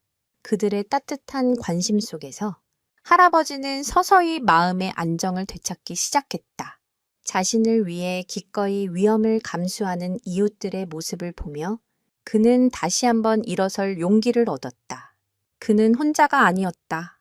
마을의 이러한 굳건한 연대는 최강진의 해결색에도 큰 압박이 되었다. 그는 더 이상 이전처럼 자유롭게 할아버지의 집 주변을 배회하며 위협할 수 없었다. 마을 입구에서부터 청년들의 삼엄한 경계에 부딪혔고 어딜 가나 마을 사람들의 차가운 감시에 눈초리를 받아야 했다. 그의 공포 정치는 더 이상 통하지 않았다. 오히려 그의 존재는 마을 사람들의 결속력만 더욱 단단하게 만들어주는 계기가 되었다. 남편, 박 원장과 연락이 끊겼던 전 관리인에게서 다시 연락이 왔다. 그는 최강진의 협박에 잠시 몸을 피했지만 이대로 숨어 지내는 것이 양심의 가책을 더 크게 한다는 것을 깨달았다고 했다. 그는 할아버지와 마을 사람들이 보여준 용기에 감동받았다며 자신도 더 이상 비겁하게 숨지 않고 법정에서 모든 진실을 밝히겠다고 다시 한번 약속했다. 그는 자신의 증언을 녹음한 파일과 과거 최강진의 비리를 입증할 수 있는 몇 가지 서류를 박 원장에게 보내왔다. 그것은 재판의 흐름을 바꿀 수 있는 결정적인 증거들이었다. 이러한 상황 변화 속에서 마을 청년회장은 또 다른 아이디어를 냈다. 우리의 싸움을 마을 안에만 가둬서는 안 됩니다. 이 부당한 일을 세상에 알려야 합니다. 그는 읍내 신문사에서 인턴 기자로 일하는 자신의 조카에게 연락했다. 조카는 할아버지의 사연을 듣고 큰 관심을 보였다. 돈과 권력에 맞서 생명의 존엄성을 지키려는 한 노인과 그를 돕는 마을 공동체의 이야기는 충분히 기사 가치가 있다고 판단했다. 며칠 후 젊은 기자는 카메라와 녹음기를 들고 할아버지의 집을 찾았다. 그는 할아버지의 주름진 얼굴과 떨리는 목소리에서 그리고 백설이와 강아지들의 천진난만한 모습에서 가공되지 않은 진실의 힘을 보았다. 그는 몇 시간에 걸쳐 할아버지와 마을 사람들을 인터뷰하고 최강진의 소장과 협박의 증거들을 꼼꼼하게 촬영했다. 이 작은 시골 마을에서 시작된 이야기는 이제 언론이라는 날개를 달고 더 넓은 세상으로 날아갈 준비를 하고 있었다. 하지만 아무도 예상하지 못했다. 이 기사 한 편이 얼마나 거대한 나비 효과를 불러일으킬지를, 그리고 그것이 최강진을 얼마나 더 궁지로 몰아넣고 그를 더욱더 위험한 존재로 만들게 될지를 말이다. 싸움의 무대는 이제 작은 마을을 넘어 대한민국 전체로 확산되고 있었다. 젊은 기자가 쓴 기사는 읍내 지역 신문의 작은 한 귀퉁이에 실렸다.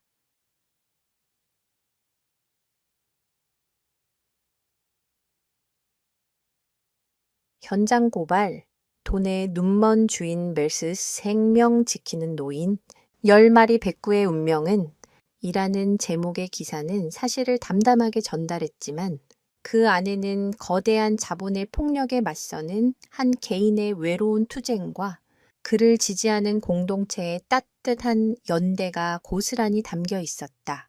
처음에는 그저 그런 지역 소식 중 하나로 묻히는 듯했다.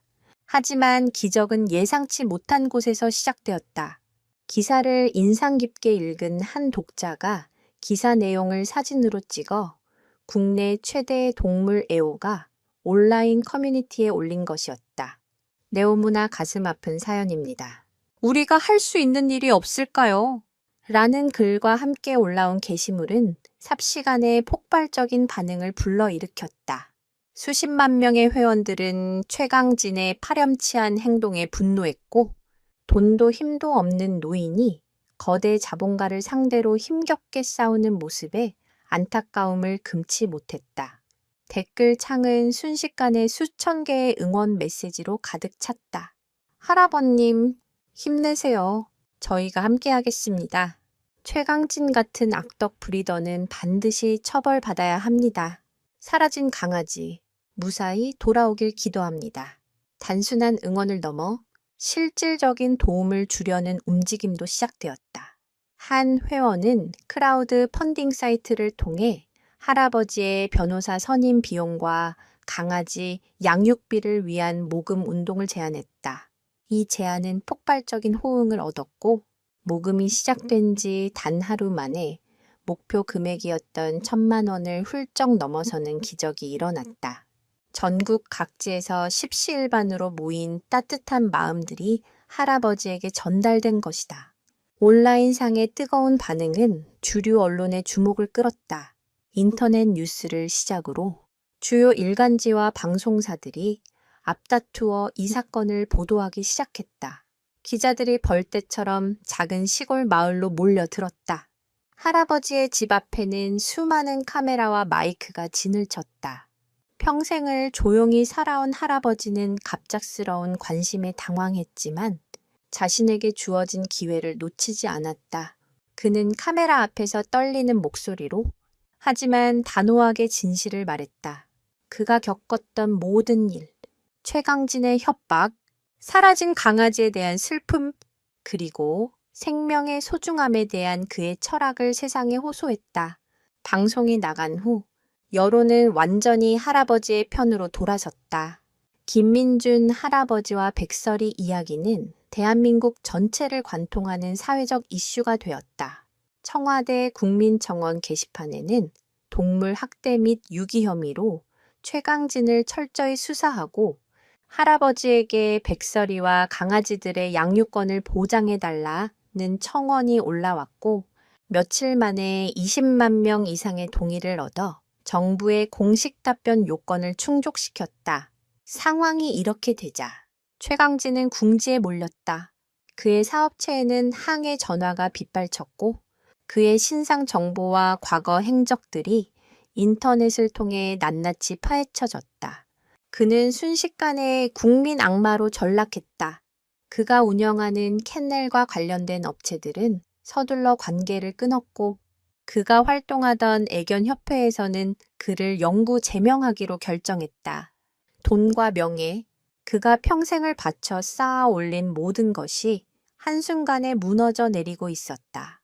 이러한 여론의 힘은 수사기관에도 압력으로 작용했다.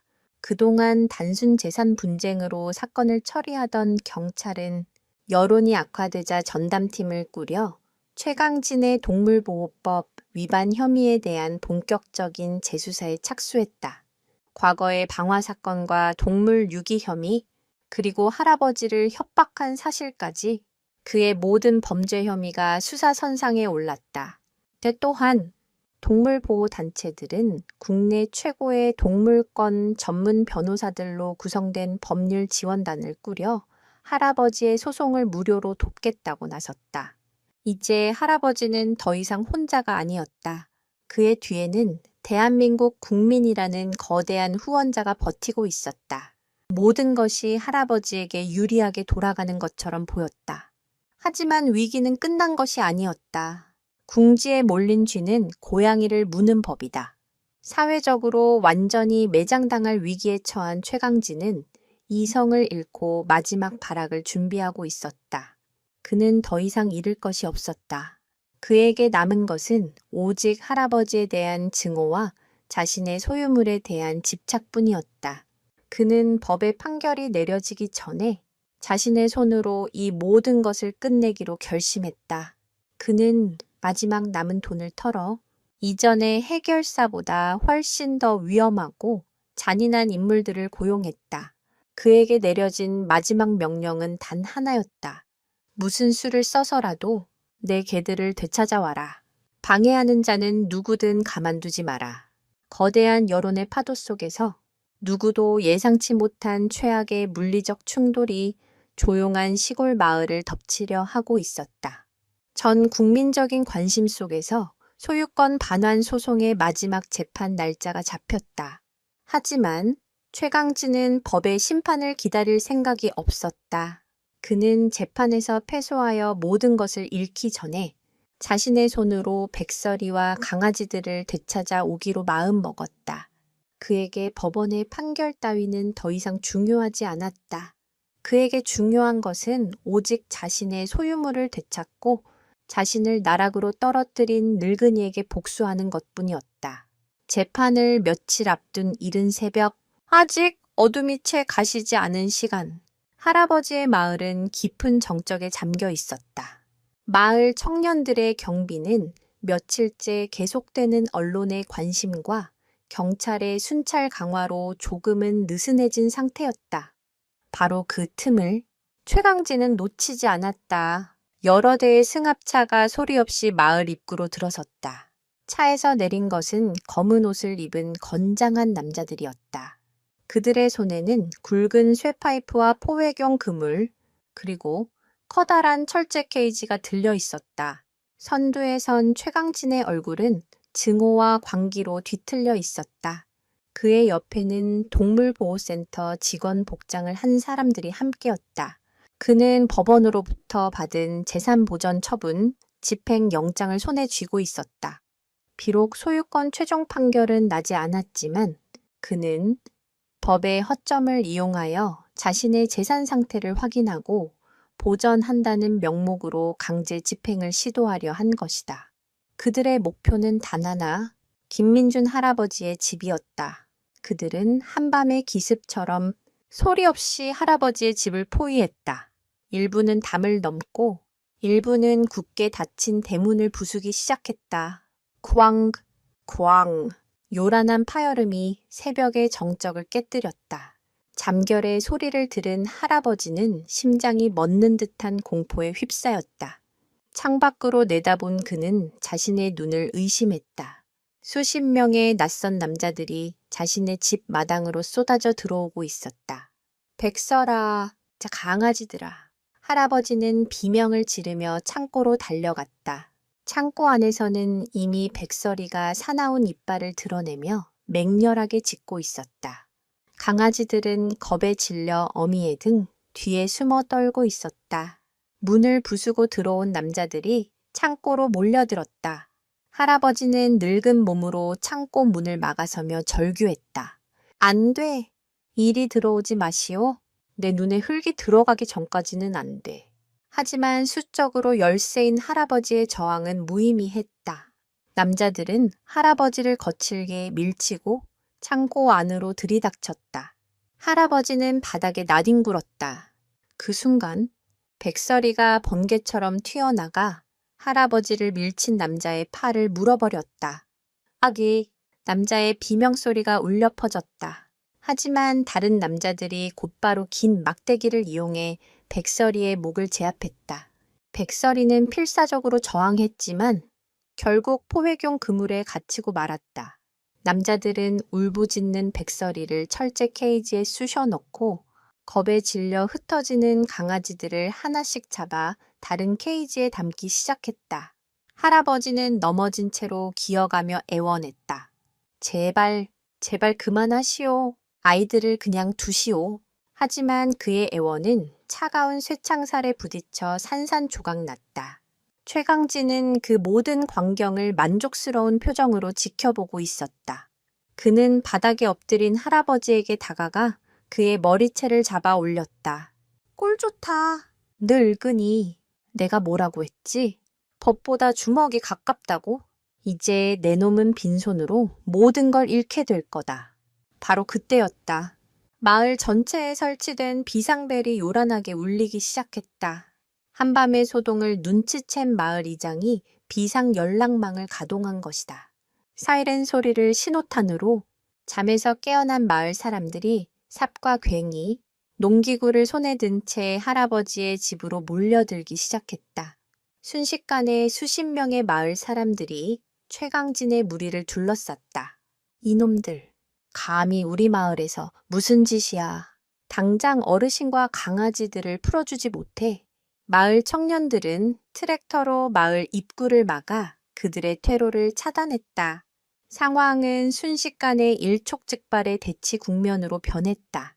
최강진의 무리는 수적으로 우세했지만 죽기를 각오하고 달려드는 마을 사람들의 기세에 당황하기 시작했다. 사방에서 날아드는 비난과 분노의 외침, 그리고 번쩍이는 카메라 플래시, 이 소동을 듣고 달려온 기자들이 현장의 모든 상황을 생중계하기 시작한 것이다. 이것은 이제 단순한 개인 간의 다툼이 아니라 폭력에 맞서는 시민들의 저항 현장이 되어 대한민국 전역으로 실시간 전송되고 있었다. 궁지에 몰린 최강진은 마지막 카드를 꺼내 들었다. 그는 케이지에 갇힌 백설이의 목에 날카로운 칼을 겨누었다. 모두 비켜. 비키지 않으면 이 개를 죽여버리겠어. 어차피 내 소유물이니 내 마음대로 해도 상관없겠지. 그의 광기, 어린 외침에 모든 사람들이 숨을 죽였다. 할아버지는 절망적인 눈으로 백설이를 바라보았다. 모든 것이 끝났다고 생각하는 순간 케이지 안에서 믿을 수 없는 일이 벌어졌다. 절체절명의 위기 속에서 백설이는 모두의 예상을 뛰어넘는 놀라운 선택을 하게 된다. 과연 그 선택은 무엇이며 이 끔찍한 대치 상황을 어떻게 바꾸어 놓을 것인가? 최강진의 칼날이 백설이의 하얀 목덜미를 파고들려는 찰나 모두가 숨을 죽였다. 할아버지의 눈에서는 뜨거운 눈물이 흘러내렸다. 그 순간 철제 케이지 안에서 백설이가 보여준 행동은 그 자리에 있던 모든 사람들을 경악하게 만들었다. 그녀는 공포에 떨거나 저항하는 대신 오히려 고개를 들어 최강진의 손을 부드럽게 핥기 시작했다. 그 행동에는 어떠한 적이도 두려움도 없었다. 마치 주인님, 진정하세요. 저는 괜찮아요 라고 말하는 듯한 깊은 연민과 용서가 담긴 몸짓이었다. 백설이의 예상치 못한 행동에 가장 당황한 것은 최강진 자신이었다. 그는 자신에게 맹렬히 저항하고 낯선 노인을 따르던 개가 죽음의 위협 앞에서 오히려 자신을 위로하는 듯한 행동을 보이자 순간적으로 손에 힘이 풀렸다. 그의 광기, 어린 눈동자가 잠시 흔들렸다. 그는 수년간 백설이를 그저 돈벌이 수단으로 자신의 명령에 복종하는 기계로만 여겨왔다. 하지만 지금 그의 손을 핥고 있는 것은 기계가 아니라 감정과 영혼을 가진 하나의 고귀한 생명체였다. 자신을 해치려 하는 상대에게조차 연민을 베풀 줄 아는 인간보다 더 숭고한 존재였다. 백설이의 행동은 단순히 최강진의 마음만 흔든 것이 아니었다. 그 장면은 현장을 생중계하던 카메라를 통해 전국으로 송출되었다. 폭력과 증오가 난무하는 끔찍한 대치 상황 속에서 백설이가 보여준 조건 없는 사랑과 용서의 몸짓은 시청자들의 마음에 거대한 파문을 일으켰다. 그것은 그 어떤 웅변보다도 강력한 생명의 존엄성에 대한 메시지였다. 사람들은 숨을 죽이고 화면을 지켜보며 한 마리 개의 위대함 앞에서 숙연해졌다. 바로 그 정적을 깬 것은 케이지 안에 갇혀있던 9마리의 강아지들이었다. 어미의 행동에 용기를 얻은 것일까? 녀석들은 약속이라도 한 듯 일제히 낑낑거리며 울기 시작했다. 아직은 서툰! 하지만 어미를 쏙 빼닮은 그 울음소리는 마치 합창처럼 마당 전체에 울려 퍼졌다. 그 소리는 세상에서 가장 순수하고 연약한 생명의 외침이었다. 그 울음소리 앞에서 최강진이 고용한 남자들의 손에 들려있던 쇠파이프가 무색해졌다. 그들은 자신들이 지금 무슨 짓을 하고 있는지, 얼마나 추악한 폭력에 가담하고 있는지를 깨닫고 고개를 숙였다. 최강진이 망설이는 사이 멀리서 경찰차의 사이렌 소리가 요란하게 울리며 다가왔다. 마을 청년들이 막아놓은 길을 뚫고 수십 명의 경찰 병력이 현장으로 들이닥쳤다. 상황은 순식간에 종료되었다. 경찰은 현장에서 폭력을 행사한 최강진과 그의 무리를 모두 현행범으로 체포했다. 최강진은 경찰에 끌려가면서도 여전히 케이지 안의 백설이에게서 눈을 떼지 못했다. 그의 텅 빈 눈동자에는 분노도 광기도 아닌 깊은 혼란과 알 수 없는 감정이 서려 있었다. 모든 소동이 끝나고 할아버지는 떨리는 손으로 백설이와 강아지들이 갇힌 케이지를 열었다. 케이지 문이 열리자마자 백설이는 튀어나와 할아버지의 품에 안겼다. 그녀는 할아버지의 얼굴을 핥고 몸을 비비며 무사함에 대한 안도와 감사를 표현했다. 강아지들도 뒤따라 나와 할아버지의 바짓가랑이에 매달렸다. 할아버지는 9마리의 강아지들과 백설이를 끌어안고 뜨거운 눈물을 흘렸다. 그것은 공포와 슬픔의 눈물이 아니라 기쁨과 감사의 눈물이었다. 이 극적인 사건은 재판에도 결정적인 영향을 미쳤다.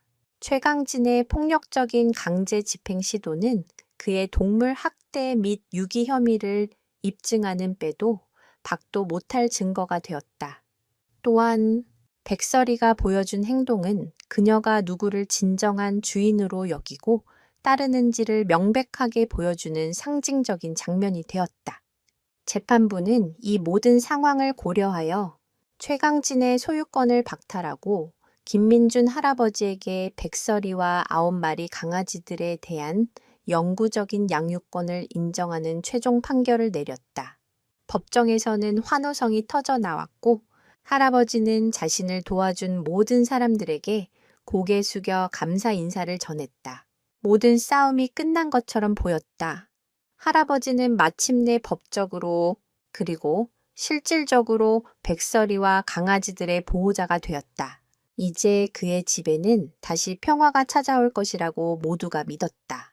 하지만 이야기는 아직 끝나지 않았다. 할아버지는 승리했지만 그의 앞에는 또 다른 그리고 어쩌면 더욱 거대한 도전이 기다리고 있었다.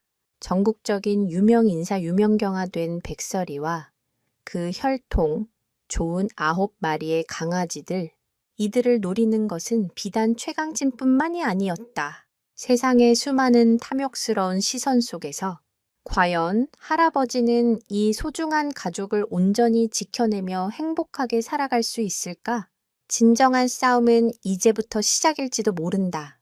법원의 판결과 함께 길고 길었던 싸움은 막을 내렸다. 최강진은 동물보호법 위반, 주거침입, 폭행 및 협박 등 여러 혐의가 추가되어 법의 엄중한 심판을 받게 되었다. 할아버지는 마침내 백설이와 9마리 강아지들의 완전한 보호자가 되었다. 마을은 축제 분위기에 휩싸였고 전국 각지에서 할아버지에게 축하와 격려의 메시지가 쏟아졌다. 할아버지의 낡은 집은 더 이상 외롭고 적막한 공간이 아니었다. 매일같이 찾아오는 이웃들과 백설이와 강아지들의 재롱으로 웃음소리가 끊이지 않았다. 모든 것이 해피엔딩으로 끝나는 것처럼 보였다. 하지만 세상의 관심은 양날의 검과도 같았다. 김민준 할아버지와 백설이 가족은 이제 대한민국에서 가장 유명한 동물 가족이 되었다. 그들의 일거수일투족은 언론과 대중의 뜨거운 관심사가 되었다. 사람들은 순수한 마음으로 그들을 응원했지만 그 관심 속에는 어두운 욕망의 그림자도 함께 도사리고 있었다. 백설이와 강아지들이 단순한 개가 아니라 수억 원의 가치를 지닌 걸어 다니는 로또라는 사실이 알려지면서 제2, 제3의 최강진이 나타나기 시작했다. 처음에는 점잖은 방식으로 접근해왔다. 부유한 기업가들이 찾아와 어르신, 저희가 최신 시설을 갖춘 전용 캔넬을 지어드리겠습니다. 편안한 노후를 보장해 드릴 테니 강아지 1마리만 분양해 주십시오라며 거액의 돈을 제시했다. 유명 방송사에서는 백설이와 강아지들의 성장 과정을 담는 리얼리티 프로그램을 제작하자며 수억 원의 출연료를 제안하기도 했다. 그들의 제안은 하나같이 달콤했지만 그 본질은 최강진의 그것과 다르지 않았다. 그들은 할아버지의 사랑이 아닌 백설이와 강아지들의 혈통과 유명세를 돈으로 사려 하고 있었다. 할아버지는 모든 제안을 단호하게 거절했다. 이 아이들은 내 가족이지. 팔고 사는 물건이 아닙니다. 하지만 그의 거절은 그들의 욕망에 더욱 불을 지폈다. 일부 사람들은 할아버지의 집 주변을 몰래 배회하며 강아지들의 사진을 찍어 불법적인 경매 사이트에 올리려다 적발되기도 했다. 심지어 예음을 틈타 담을 넘어 강아지를 훔치려던 절도범이 마을 청년들에게 붙잡히는 아찔한 사건도 발생했다. 최강진이라는 눈에 보이는 적은 사라졌지만 이제는 보이지 않는 수많은 탐욕과 싸워야 하는 더욱 힘겹고 외로운 싸움이 시작된 것이다. 할아버지는 이제 자신의 집을 요새처럼 만들어야 했다. 마을 사람들의 도움을 받아 높은 담장을 세우고 곳곳에 CCTV를 설치했다.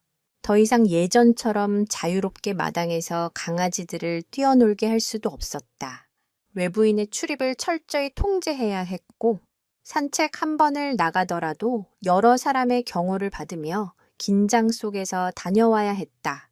평범하고 소박한 행복을 꿈꿨던 할아버지에게 이러한 삶은 또 다른 형태의 감옥과도 같았다. 그는 자신이 과연 이 9마리의 귀한 생명을 끝까지 책임지고 지켜낼 수 있을지에 대한 무거운 부담감에 짓눌리기 시작했다. 게다가 사라졌던 한 마리의 강아지는 여전히 행방이 묘연했다. 경찰 수사 결과 최강진이 고용한 해결사가 훔쳐낸 것이 맞았지만 그는 이미 강아지를 불법 브리더 조직에 팔아넘긴 후였다. 그 조직은 점조직으로 움직여 추적이 매우 어려웠다.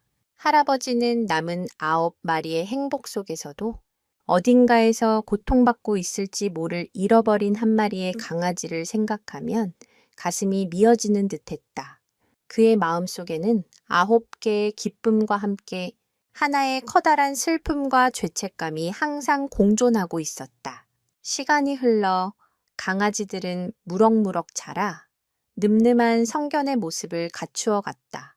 9마리의 순백색 진돗개가 할아버지를 따르며 함께 산책하는 모습은 장관이었지만 동시에 수많은 사람들의 시선을 끌었다.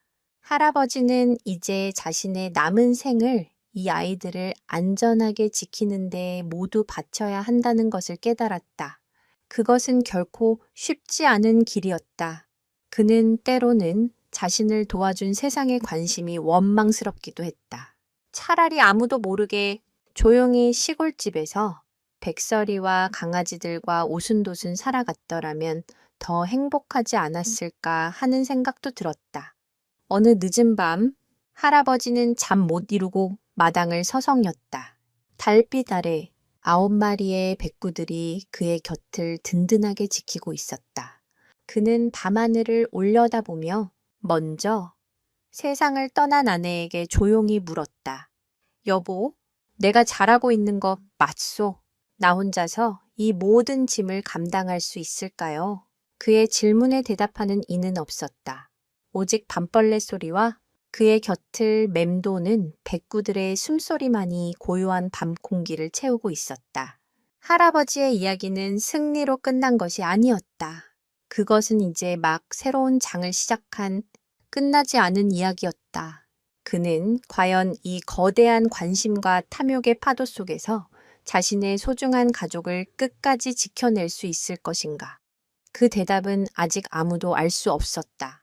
할아버지의 이야기는 여기서 끝나지 않았습니다. 사라진 한 마리의 강아지를 찾기 위한 그의 여정은 계속되었고 그 과정에서 그는 또 다른 위기와 예상치 못한 만남을 겪게 됩니다. 전국적인 유명세를 얻은 백설이와 9 형제들은 이제 단순한 동물이 아닌 생명 존중과 동물권의 상징이 되어 우리 사회에 더 큰 울림을 주게 되죠. 과연 할아버지는 잃어버린 마지막 퍼즐 조각을 찾아 완전한 가족을 이룰 수 있을까요? 그리고 그의 선한 영향력은 이 세상을 어떻게 바꾸어 나갈까요? 그 뒷이야기가 궁금하시다면 다음 영상을 기대해 주시기 바랍니다. 여러분의 구독과 좋아요는 할아버지와 백설이 가족에게 큰 힘이 됩니다.